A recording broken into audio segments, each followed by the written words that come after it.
Hello, this is Matthew Robert Payne, and this is the book called His Redeeming Love, and this is chapter 37, and this chapter is called Talks to Jesus.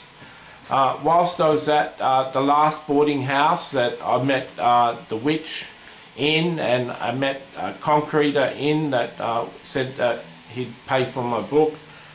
Whilst I was there, I found a book at a Christian bookstore called Experiencing the Inner Depths of Jesus Christ, or Experiencing the Depths of Jesus Christ, and it was published by Madame Guyon, G-U-Y-O-N, and it was a book about how to communicate and how to have a very personal relationship with Jesus Christ. In the book it taught how to start a conversation and how to maintain a two-way conversation with Jesus, and it was very exciting to read and very easy to apply, and I applied it and started to speak in sentences with Jesus. I have heard in the last month from my brother that a friend of ours, a childhood friend of ours called Stuart, he S-T-U-A-R-T, Stuart, he talks to Jesus back and forth now too, and he was talking to my brother Rodney about it, and Rodney, my brother, asked him, how did you develop the skill to talk to Jesus? And he said he'd learned the skill from the book Experiencing the Depths of Jesus by Madame Guyon. Apparently I'd bought the book from my brother Rodney, and Stuart had seen the book in my brother's bookshelf once and asked him if he could borrow it, and he'd taken the book and he'd learned himself how to talk to Jesus. So it's a very good book. I suggest that you buy it and apply it. Now, one day at the boarding house, I went for a walk, and I was going to put the book to the test, and I went and had a talk to Jesus, and Jesus said to me that he wants me to not fight for my son. My wife had said that I couldn't see my son anymore, and I was in the process of getting legal forms together to fight her in court, so to enforce my rights to have access to my son. And Jesus said to me in that conversation that I wasn't to fight for my son like a piece of furniture, that I shouldn't treat my son like a piece of furniture and fight over him. I should leave my son to the new fiance and my wife and walk away. Jesus also said for me to in that conversation that I was to move to Sydney, and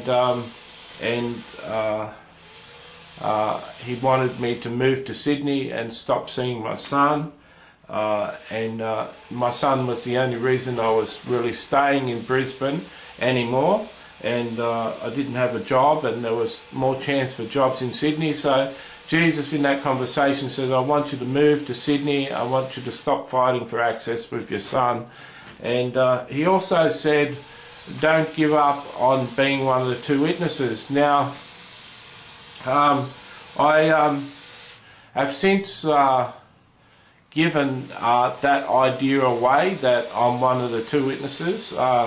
There's hundreds of people in the world that are under that delusion, that they think they're one of the two witnesses, and I've reached the point in my life where I might be involved with the two witnesses and have some sort of input into their ministry, but I'm not in a position anymore saying that I'm one of the two witnesses, and I'm not in a position looking to meet the other person who's going to be the other one of the two witnesses. Whenever something is happening from God, the enemy, Satan, likes to counterfeit things. So when the Holy Spirit is moving in a church, for instance, and manifesting with joy and signs and wonders in a church, sometimes the enemy comes in and manifests false signs and wonders in a church. If the Holy Spirit isn't manifesting in a church in any noticeable way, then the false signs and wonders don't come and manifest in the church in any noticeable way. It's only when the true substance of God is manifesting in some way in a person's life or in a church's life that the enemy comes in as a counterfeit. Otherwise, there's no reason why the enemy would counterfeit something. Now, in this conversation with Jesus, when I heard, "Don't give up on being one of the two witnesses," it was the last statement I heard from Jesus before he stopped speaking. He said, "And don't give up on being one of the two witnesses." Now, if that wasn't Jesus, I believe it was Satan masquerading as Jesus, or one of his demons masquerading as Jesus, just to cause my life confusion. I would not swap my conversations with Jesus for anything, and just because there can be a spirit that pretends to be Jesus and trips me up sometimes, doesn't mean that I've stopped talking to Jesus. Many Christians are afraid to talk to Jesus because they don't want to start being tricked by their own thoughts and going mad, thinking Jesus is talking to them when they're talking to themselves, or they don't want the possibility of a demon tricking them and leading them down the garden path, thinking that they're hearing from Jesus, but they're hearing from a demon. And all I can say is that I'm very happy to talk and converse with Jesus, and I don't mind. There's been nothing I can do to stop this false Jesus, I call him, talking to me and tripping me up sometimes with false information and false directions. I encourage you to get the book, learn to speak from Jesus, and you learn to discern. Slowly you learn to recognize the difference between Jesus' voice and the demon masquerading as Jesus.